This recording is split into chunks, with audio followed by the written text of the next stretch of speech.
تین کام کر لو، اللہ تبارک و تعالی نجات کی گارنٹی دیتا ہے۔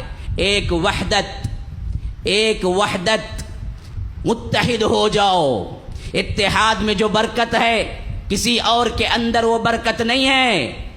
اللہ کے رسول صلی اللہ علیہ وسلم کو بھی اللہ تبارک و تعالی نے اعلان کیا تو یہی اعلان کیا کہ ان الذین فرقوا دینہم وکانوا شیعا لست منہم فی شیء۔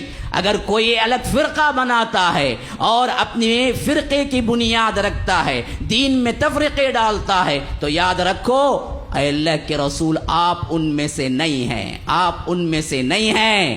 ایک وحدت، دوسرا دعوت۔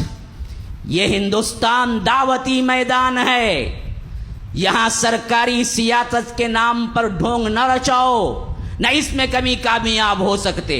اسلام سیاسی مذہب نہیں ہے، اسلام دعوتی مذہب ہے۔ دعوت دین کے اللہ تبارک و تعالی نے نمونے کے طور پر حکومت دی۔ دین کا کام جب کرو گے خلافت رب دینے کا وعدہ کرتا ہے۔ وعد اللہ الذین آمنوا منکم وعملوا الصالحات لیستخلفنہم فی الارض کما استخلف الذین من قبلہم۔ خلافت کے لیے کام نہیں کیا گیا کبھی کسی نبی نے، خلافت نعمت کے طور پہ رب نے دی، کام دعوت پہ ہوا۔ تو اسلام کی دعوت پہ کمر بستہ رہو، داعی بنو، خواہ وہ انجینئر ہو، ڈاکٹر ہو، فلاں ہو، وہ سب سائٹ پہ نمبر 2 پہ رکھو۔ ہر مسلمان اپنے آپ میں ایک دعوتی نظام رکھتا ہے، ایک دعوت کرنے والا داعی ہے۔ وحدت، دعوت، اور آخری چیز جو آپ کی بقا ہے وہ خدمت۔ ہاں، خدمت۔ لوگوں کے مسائل حل کرنے میں اگر تم لگ جاؤ گے، اللہ تبارک و تعالی اس قوم کو کبھی برباد نہیں کرتا جو لوگوں کے لیے نفع بخش۔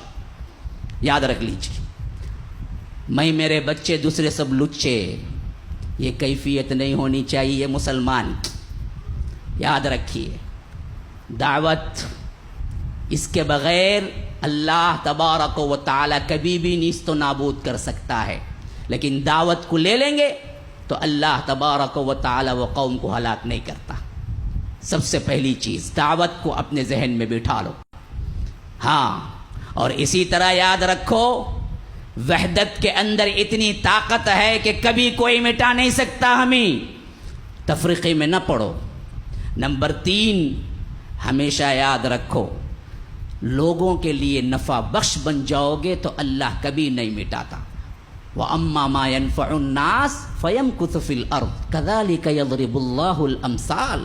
اللہ کہتا ہے بارش کا پانی جب آتا ہے تو کھردرے پھتریلے زمین سے اس کو گزارنا ہوتا ہے تو وہ بغیر کوئی نفع دیے گزرتا چلا جاتا ہے، لیکن جو پانی ٹک جاتا ہے اور جھاڑوں اور درختوں کے لیے وہ پانی نفع بخش ہو جاتا ہے، تو اللہ کہتا ہے کہ ہم اس کے ذریعے سے پانی تو پانی گیا لیکن باہر نکلا تو بہترین اناج کی شکل میں ہم نکالتے ہیں۔ کیوں؟ وہ ٹھہرنے والا بن گیا۔ تو ایسے ہی جو لوگ ٹھہرتے ہیں وہ نفع بخش ہوتے ہیں، یا دوسرا مطلب یہ ہے جو نفع بخش ہوتے ہیں ہم ان کو ٹھہرائے رکھتے ہیں۔